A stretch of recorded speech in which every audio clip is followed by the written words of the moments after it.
So, Simon, tell me a little bit about IIL, listed on the ASX Stock Exchange. In less than 10 words, there's your challenge.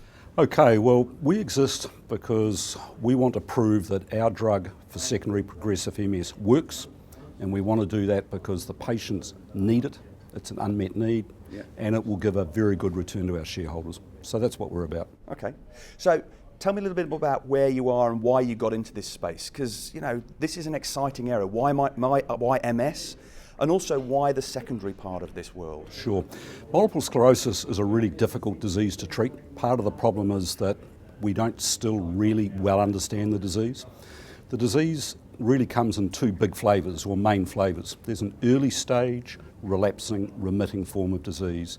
Those folk have now got about 13 drugs approved to treat them. The drugs don't cure, they just try and lessen the disability.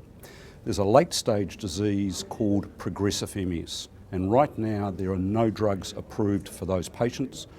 We think our drug works for those patients, and so that's why we're full speed ahead with a clinical trial in those patients. With any company, there tends to be a spark moment, something that said we were going down one path and suddenly something arrived, some insight arrived. Was that the case for you guys? Yes, it was. Much as you like to think that you're very clever and you go down a very rational pathway and what have you, we got into MS through a sheer happy stance moment.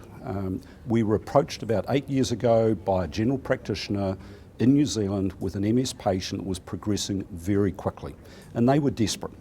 And they reached out to us, they'd heard about the drug we were developing. We were actually developing it for something quite different, but there was a rationale to think that it might work. So about 8 years ago, we treated that single patient, and 6 months later, we'd had a profound effect on what that patient could do. That news got out amongst the MS community. Within 12 months, we treated another 6 patients.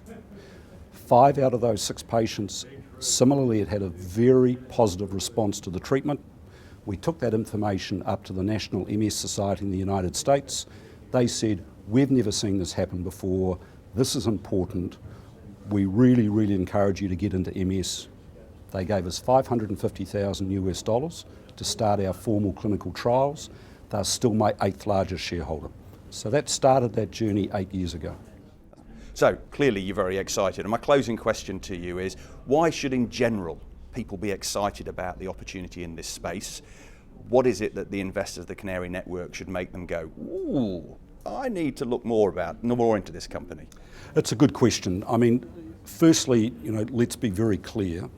Drug development and clinical trialing is the high-risk end of town.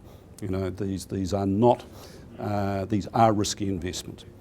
That said, where we are in the clinical trialing stage is we've passed many of the hurdles where other drugs can fall over.